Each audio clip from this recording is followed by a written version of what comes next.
देशमा यति बेला चुनावी माहौल तातिरहेको छ। अब हामीले भोट त हाल्नु नै पर्ने हुन्छ।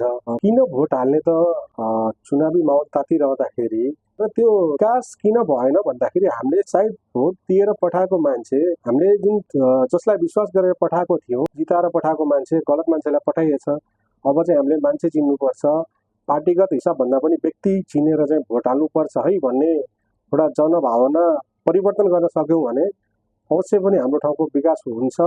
तपाईँ हाम्रो एक भोटले देशको भविष्य अनि दिशा नै परिवर्तन गर्न सक्छ। त्यो भोट दिनुभन्दा अगाडि हामीले यो पनि बुझ्न जरुरी छ कि कुन चाहिँ पार्टीले कस्तो खालको नीति लिएर आउँदैछ त, त्यो नीतिले हाम्रो ठाउँ गाउँठाउँको विकास गर्न सक्छ कि सक्दैन भन्ने पनि त्यसबारे हामीले जानकारी लिनुपर्ने हुन्छ। यो अहिले जति पनि सामाजिक सञ्जालहरू छ त्यसमा चाहिँ धेरै नै झुटा कुराहरू प्रचार भइरहेको हुन्छ।